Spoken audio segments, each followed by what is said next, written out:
ఈ రోజు సోనియా గాంధీ గారి బర్త్డే సందర్భంగా వారి హయాంలో యూపీఏ చైర్పర్సన్ గా కొన్ని చారిత్రాత్మక హిస్టారిక్ లెజిస్లేషన్స్ పాస్ అయినాయి.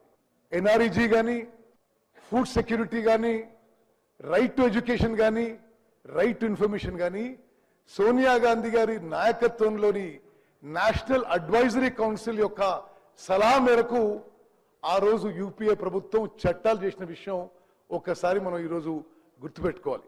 తెలంగాణ విషయంలో కూడా నేను కొంత సంతృప్తిగా సెల్ఫ్ సాటిస్ఫాక్షన్ తో మనవి చేస్తున్నాను. తెలంగాణ రాష్ట్ర ఏర్పాటులో ఎంత మినిస్క్యూల్ పర్సెంటేజ్ అయినా నాది కూడా కొంత కీలక క్రియాశీలక పాత్ర ఉండడం అది నాకు జీవితాంతం సంతోషం అని చెప్పి నేను మనవి చేస్తున్నాను. 9 డిసెంబర్ చిదంబరం గారు ప్రకటన తర్వాత on January 5th 2010 then union home minister Chidambaram garu తెలంగాణలో recognised political parties the all party meeting పెట్టి ద వే ఫార్వర్డ్ మీరు సజెస్ట్ చేయమని చెప్పి మా అందరినీ అడగడం జరిగింది. ఆ యొక్క కీలక సమావేశంలో తెలంగాణ కాంగ్రెస్ ప్రతినిధిగా మేము తెలంగాణ రాష్ట్రం ఎందుకు ఏర్పాటు చేయాలి, ఎందుకు అనివార్యం అని చాలా స్పష్టంగా చాలా అగ్రెసివ్ గా మీటింగ్ లో చెప్పడం జరిగింది. ఆ మీటింగ్ తర్వాత ఈ వే ఫార్వర్డ్ ఫైనలైజ్ చేయడానికి retired supreme court judge justice Srikrishna commission ద్వారా జస్టిస్ శ్రీకృష్ణ కమిషన్ ఏర్పాటు చేయడం జరిగింది. ఆ శ్రీకృష్ణ కమిషన్ కూడా మరి నేను నాయంబడి ఆ రోజు తెలంగాణ కాంగ్రెస్ లో సీనియర్ లీడర్స్ అందరం కూడా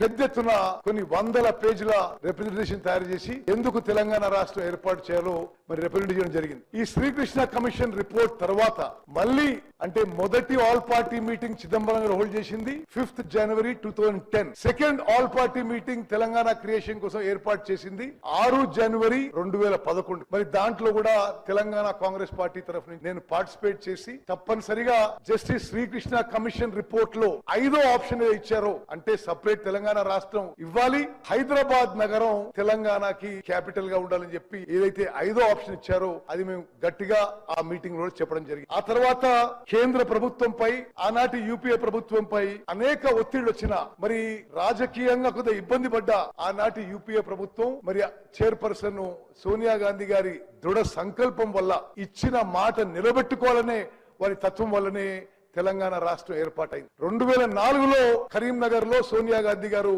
తెలంగాణ రాష్ట్రం ఏర్పాటు చేస్తామని ఇచ్చిన హామీ మరి 2014 అది ఫుల్ఫిల్ అయిందని చెప్పి నేను మనవి చేస్తున్నాను.